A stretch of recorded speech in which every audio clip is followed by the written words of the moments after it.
Sejam bem-vindos à nossa reunião online. Meu nome é Madail, e a maioria me conhece como Mada, e eu sou membro da PMB desde 2015. E estamos muito felizes de ter vocês aqui online acompanhando a nossa reunião. E gostaria de iniciar essa reunião com uma oração. Oremos. Senhor nosso Deus e nosso Pai, louvado e engrandecido seja o teu nome. Senhor, abençoa todos que estão aqui assistindo, os que não puderam também. Senhor, toma a frente da pessoa que vai levar a palavra, Senhor. Toma a frente do louvor. Abençoa todos para a honra e glória do teu santo nome. Amém.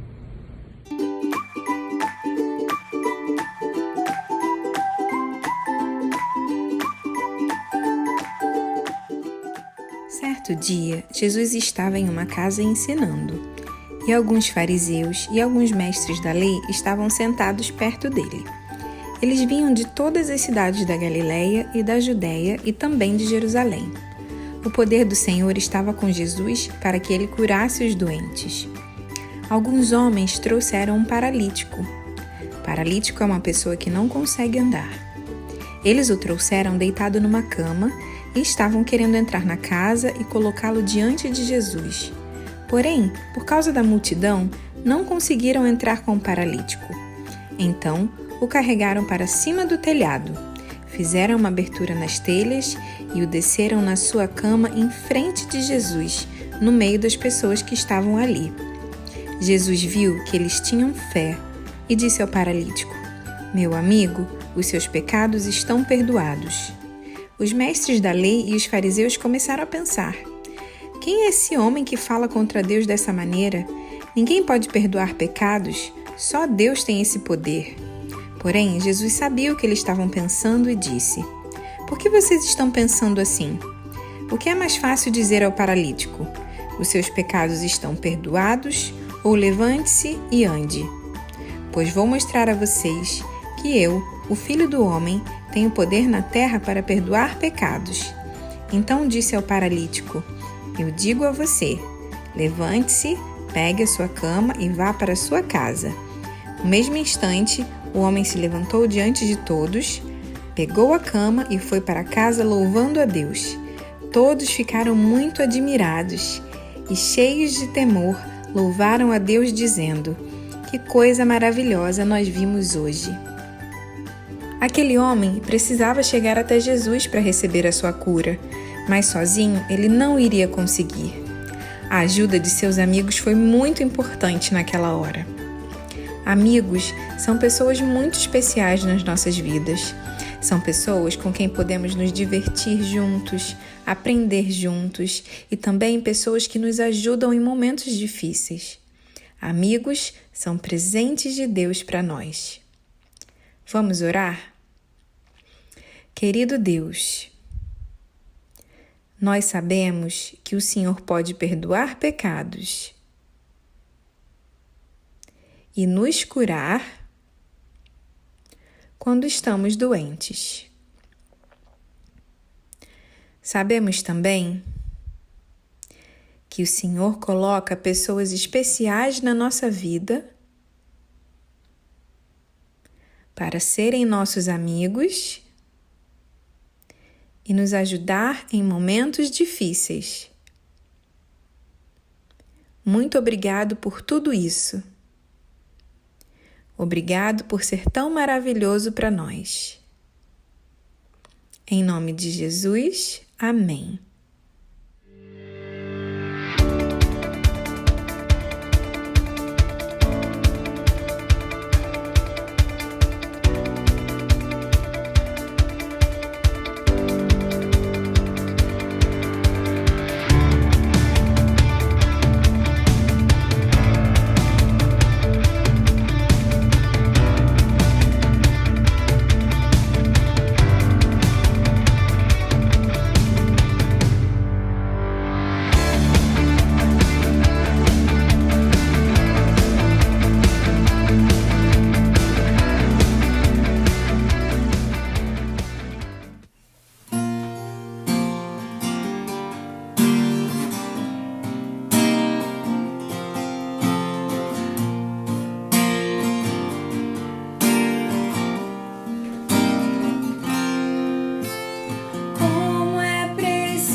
E aí, pessoal, beleza?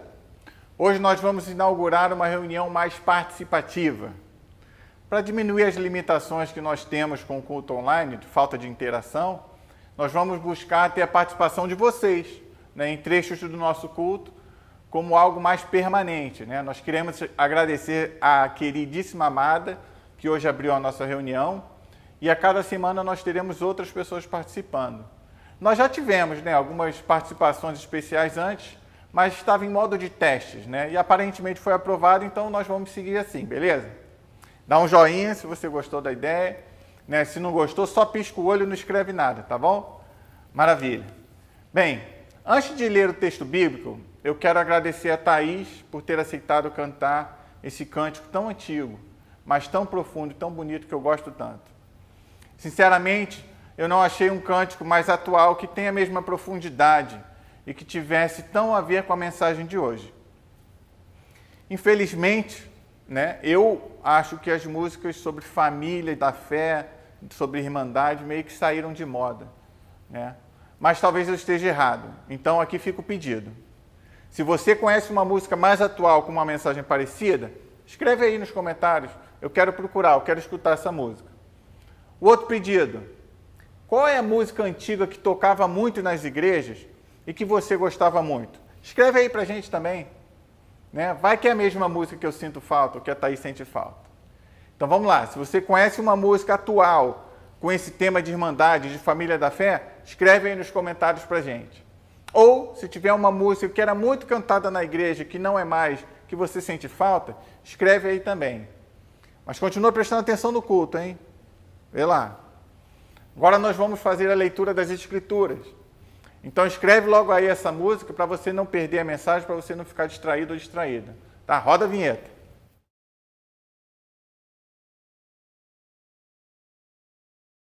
O texto bíblico de hoje está na carta de Paulo aos Gálatas, capítulo 6, versículos de 1 a 10. E diz o seguinte: Irmãos, se alguém for vencido por algum pecado, vocês que são guiados pelo Espírito, devem com mansidão ajudá-lo a voltar ao caminho certo, e cada um cuide para não ser tentado. Ajudem a levar os fardos uns dos outros e obedeçam desse modo à lei de Cristo. Se vocês se consideram importantes demais para ajudar os outros, estão apenas enganando a si mesmos. Cada um preste muita atenção em seu trabalho, pois então terá a satisfação de havê-lo feito bem e não precisará de se comparar com os outros.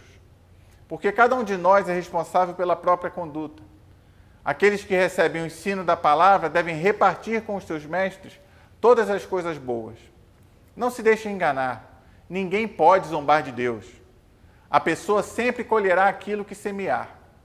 Quem vive apenas para satisfazer a sua natureza humana, colherá dessa natureza ruína e morte. Mas quem vive para agradecer o Espírito, colherá o Espírito da vida eterna. Portanto, não nos cansemos de fazer o bem. No momento certo, teremos uma colheita de bênçãos se não desistirmos. Por isso, sempre que tivermos oportunidade, façamos o bem a todos, especialmente aos da família da fé. Essa é a palavra do Senhor. E aí, pessoal, vamos dar continuidade aqui à nossa série de mensagens Aventuras Espirituais. Hoje é a 4ª semana que a gente está nessa série. Nós já falamos de oração, de adoração, de escrituras, e hoje vamos falar sobre correção. Eu tive uma dificuldade de encontrar uma boa palavra para accountability, que normalmente a gente traduz como responsabilização. Então, accountability, ela tem uma mistura de responsabilização com submissão e com correção. É o viver em comunidade, é o viver ajudando um ao outro a crescer na fé. E ninguém pode crescer sozinho, né? Eu lembro, por exemplo, de uma situação que passou comigo, mais de uma vez, se eu for sincero com você. Volta e meia, eu era chamado no gabinete pastoral, ou eu tinha conversa com um amigo ou com um familiar, e que me dizem assim: Lucas, você não pode falar desse jeito. Lucas, você foi muito pesado aqui. Não é assim que faz. Né? E uma frase comum que eu ouvia do pastor era: Lucas, você falou tudo certo. Tudo que você falou é verdade. Mas o modo como você falou é que é o problema. Isso as pessoas têm dificuldade de aceitar ouvir quando você fala dessa forma. Por quê? Porque eu sou um cara um pouco direto. Eu não gosto muito de dar volta. Né? Por que isso? Porque eu gosto que sejam assim comigo. É uma questão de temperamento. Né? E, infelizmente, a gente se acostumou, principalmente dentro das igrejas, a tentarem fazer que a gente seja a mesma pessoa. Todo mundo tem que se comportar do mesmo jeito, falar da mesma maneira, senão não é crente o suficiente. E sinto muito, eu não sou assim. Eu sou uma pessoa mais direta porque eu gosto que sejam diretos comigo. Eu odeio rodeios. Então, isso tem a ver com temperamento. Estou justificando? Não, estou explicando por que eu sou assim. E, obviamente, demorou para mim, para que eu aprendesse que eu sou assim, que eu funciono assim. Mas quando eu aprendo que eu sou assim, eu aprendo que as outras pessoas também não são assim. Então, isso me ajuda a buscar balancear ou ficar alerta para eu notar que, estou sendo Lucas para Lucas. Eu preciso ser Lucas para outra pessoa. Né? Então, assim, e isso é importante porque, a partir do momento que eu aprendi isso através das críticas que eu recebo, das conversas, dos conselhos e dos estudos, dos treinamentos, do processo para me tornar pastor, principalmente aqui nos Estados Unidos, são muitas entrevistas, são muita checagem, né, de como a gente está caminhando, como a gente está se desenvolvendo na fé, né? Então, eu sou muito grato pela experiência que Deus me deu de ter vindo para os Estados Unidos, de estudar onde eu estudei e mudar, e aprender que a vida é uma constante mudança. A gente está, principalmente quem vive na fé, a gente está constantemente caminhando nessa jornada de fé e aprimorando. E por isso essa linguagem toda que eu tenho usado das aventuras espirituais, porque a gente fica sempre nessa jornada tendo dificuldades, tendo ânimo, tendo desânimo, e tendo gente que nos ajuda, e a gente vai sempre caminhando, aprimorando, mudando, melhorando, né? Então, assim, eu hoje, graças a Deus, eu compreendo um bocado de como eu funciono, não completamente, mas sei bastante de algumas limitações minhas, mas eu jamais alcançaria tudo isso se nunca ninguém me chamasse atenção, se nunca ninguém me corrigisse, se nunca ninguém ponderasse, me fizesse pensar sobre A, B ou C. Compreende? E às vezes é uma pessoa, às vezes é um livro, às vezes é um filme, né? Às vezes é um pastor, muitas vezes é o próprio Deus, quando nós estamos buscando a Deus em oração, meditando na palavra, e Deus fala conosco. Mas eu acredito que um elemento essencial é receber correção um dos outros, como comunidade de fé. Quando a comunidade de fé perde a capacidade de corrigir um ao outro, de sugerir, de conversar abertamente, sem julgamento, com mansidão, como Paulo escreveu, a gente perde uma oportunidade muito grande de crescer. E aqui, repara uma coisa, eu estou falando com mansidão, como Paulo escreveu, mas nem sempre é com mansidão, às vezes a gente precisa ser um pouquinho mais firme. Não estou me justificando, se você ler o próprio Paulo, porque hoje a gente está lendo Gálatas 6, de 1 a 10, mas esse trecho, na verdade, ele começa em Gálatas 5, né? O argumento de Paulo começa em Gálatas 5. Na verdade, o capítulo 6 é o fechamento do argumento dele, né? Então, se a gente quiser saber do que ele está falando de verdade, a gente tem que ir para o capítulo 5. E no capítulo 5, versículo 12, lê aí. Lê aí para você ver o que acontece. Eu vou botar na tela, né? Eu não vou lembrar exatamente as palavras aqui, mas Paulo, ele fala algo assim: se aqueles que os perturbam deveriam castrar-se a si mesmos. Olha só. Então, o próprio Paulo, que está pedindo mansidão, antes de pedir mansidão, ele deu um cutuque. Ele falou sério, ele falou firme. Por quê? Porque a carta de Paulo aos Gálatas, ela tem um objetivo. A igreja de Gálatas, ou na Galácia, ela estava tendo de novo aquela discussão entre os cristãos judios, os cristãos não judios, os cristãos gentios, né, considerados pagãos, os gregos em sua maioria. Então, o que acontecia com os cristãos judios? Você lembra quando eu falei sobre as Escrituras semana passada, que Paulo está falando das Escrituras, quando ele menciona as Escrituras, ele menciona o Antigo Testamento? Então, eles usavam o Antigo Testamento como Escrituras, porque as cartas não existiam, as cartas e os evangelhos começaram a ser escritos depois. A igreja surge, Jesus chega, começa o ministério dele usando o Antigo Testamento, ele não existia Novo Testamento, né? Enfim, então o que acontecia? Que é um movimento natural, não vamos tacar pedra nos cristãos judios, não, mas é um movimento natural. Se você tem só aquele texto como sua base de fé, o que você vai pensar? Principalmente que aquele texto era um texto para o povo judeu, que tinha regras para o povo judeu, e regras claras, tipo, não come carne de porco. Você come carne de porco? Você come camarão? Tudo proibido pela lei de Moisés, né? E Paulo foi um fariseu, ele perseguiu os cristãos justamente porque eles passaram a não obedecer 100% da lei de Moisés. Então Paulo sabia muito bem o que era você ser fanático pelo Antigo Testamento e não entender a revelação de Cristo no Antigo Testamento. Então, era um movimento natural. Os cristãos judios, eles tentavam forçar o Antigo Testamento nos não-judeus, nos gregos. Então, qual era o símbolo maior da fé judaica, da submissão ou da aceitação à fé judaica? Era a circuncisão. O homem tinha que ser circunciso. E para Paulo, porque ele foi um fariseu perseguidor de cristãos, ele tinha um entendimento muito claro de que a obediência absoluta à lei de Moisés impedia que as pessoas mergulhassem na graça de Deus e aceitassem Jesus como Senhor e Salvador. Jesus, o Filho de Deus, que morreu em sacrifício por todos nós.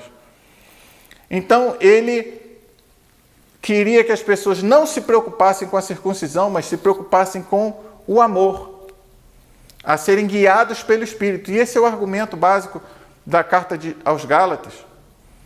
Ele chega a dizer palavras duras em relação à lei de Moisés. Ele coloca a lei de Moisés como algo que te prende a regras, que te prende a um estilo de vida sem fé.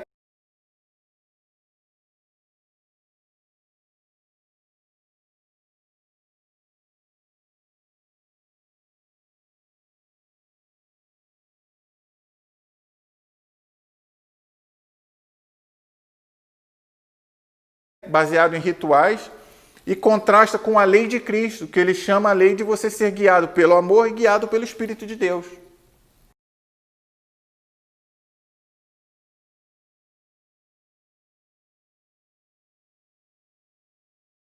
Então, Paulo está fazendo uma argumentação muito forte contra o grupo que queria obrigar a circuncisão de todos os homens.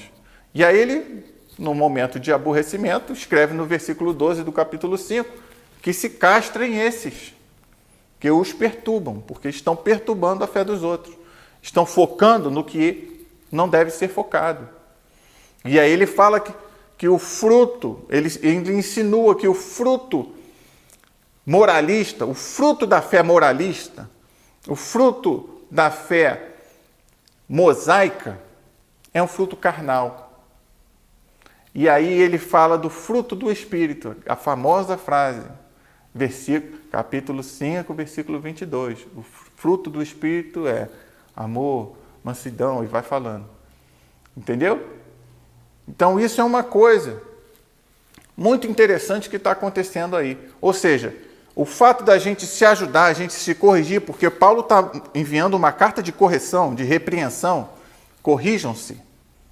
E os mais velhos da fé, os mais maduros, e aqui normalmente Paulo cita os mais maduros como os judeus. Por quê? Porque os judeus têm a lei que revela Jesus Cristo. Lembra que eu falei semana passada? Se eles têm a lei que revela Jesus Cristo, eles têm mais instrumentos, eles têm mais tempo de devoção a Deus. Então eles deveriam liderar, eles deveriam guiar, eles deveriam ajudar aqueles que estão se convertendo à fé em Cristo e não oprimir essas pessoas com regras que não te levam a viver no Espírito, que te levam a viver simplesmente uma vida moralista, preocupada com regra, sabe? Com maneira, com forma de orar de joelho, orar não sei, sabe? Aquele papo que eu já falei, você já deu para perceber que eu não sou assim, né? Então, eu acho muito interessante porque Paulo está trazendo essa questão da correção como um meio de graça. Vocês lembram semana passada eu falando sobre as Escrituras? Eu comparando com a escalada, eu dizia que você tem as ferramentas, os recursos, e você é autodidata e você busca a Deus por conta própria, você faz a sua leitura, ou você tem alguém para você que te guie nessa história. E que o ideal é que sejam os dois, para a gente crescer na fé. Por quê? Porque se você tiver só os seus recursos e for lendo e crescendo do seu jeito, você vai criar as suas verdades. Você nunca vai ser confrontado. E olha que dificuldade, porque a gente vive num momento da igreja que pastores odeiam a ideia de ser confrontados. Os pastores odeiam disciplina. Os pastores odeiam prestar contas. Aí chama logo o outro de carnal, chama o outro de filho do diabo, sabe? Odeiam prestar contas. Esses pastores que têm milhões e milhões, eles odeiam que alguém insinue que eles estão ganhando milhões porque exploram a fé dos outros. Não vou entrar nessa, eu não vou entrar nessa. Mas vamos lá. Então eu dizia que é preciso os dois.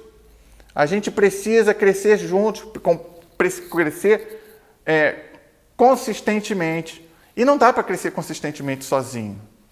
Sabe por quê? Primeiro, porque nós não fomos criados para ser assim. Nossa estrutura não é essa. Nós fomos criados à imagem e semelhança de Deus. E adivinha só, Deus é triuno. Nem Deus é sozinho. Compreende isso? Deus em si mesmo é relacionamento. Deus é Pai, é Filho e é Espírito Santo. Deus não é sozinho.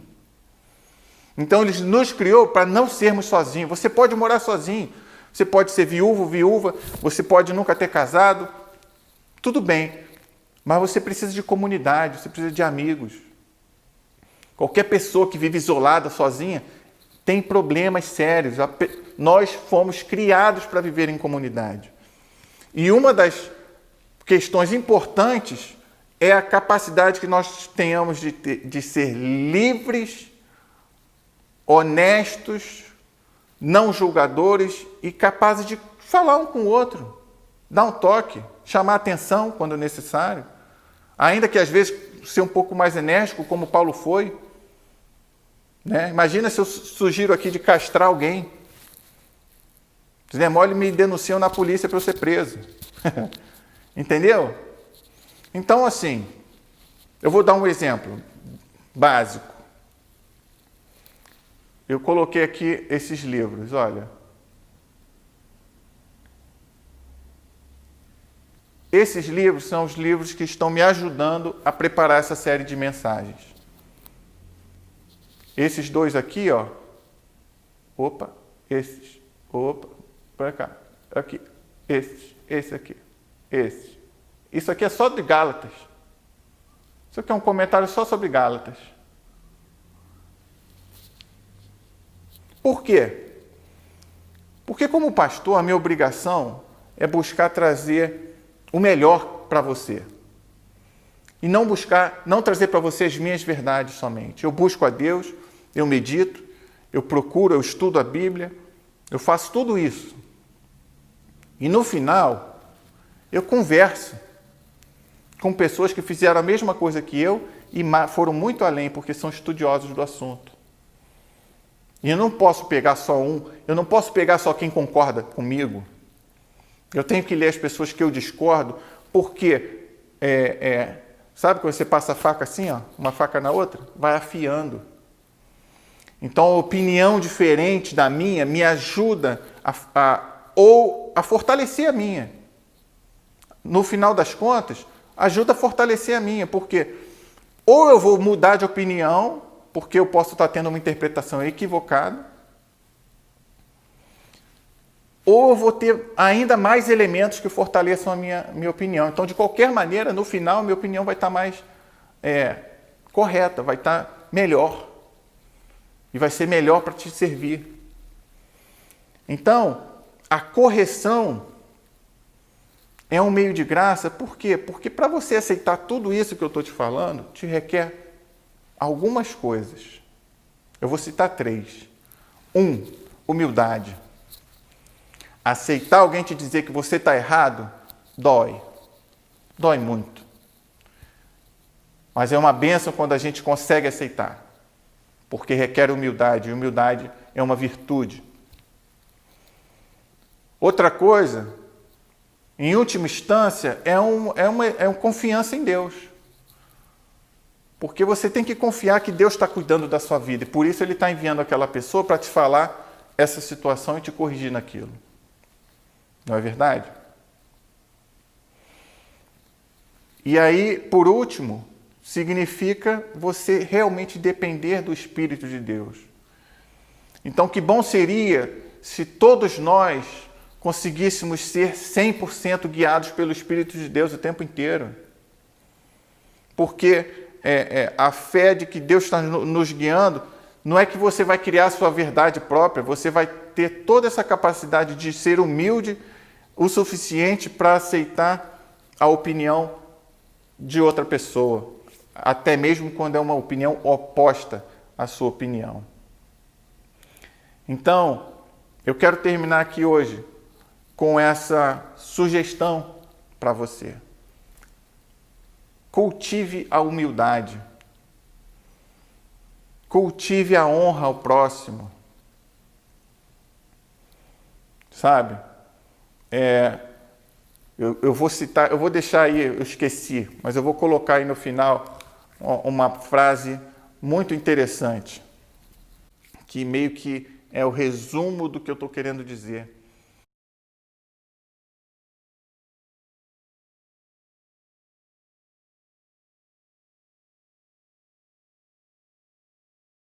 Quando nós somos humildes o suficiente para amar a Deus e obedecer a Deus, nós amamos o próximo.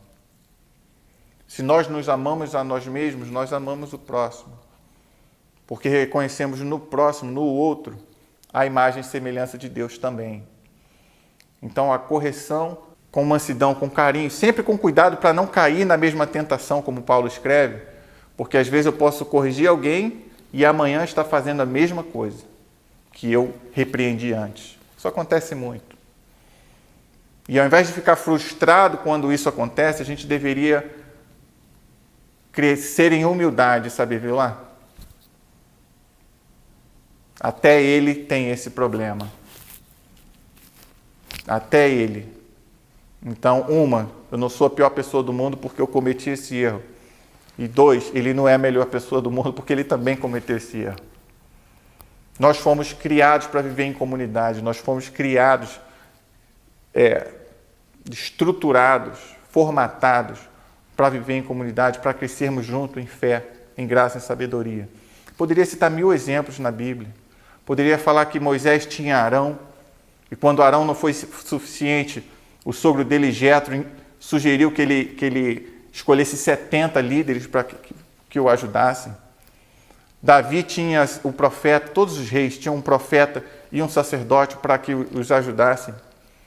Né? Jesus, quando enviou os 70 numa missão, no capítulo 9 de Mateus, ele enviou os 70 de 2 em 2, nunca sozinhos.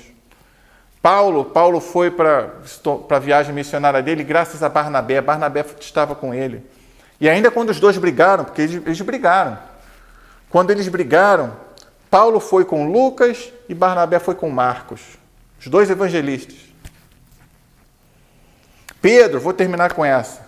Pedro teve aquela visão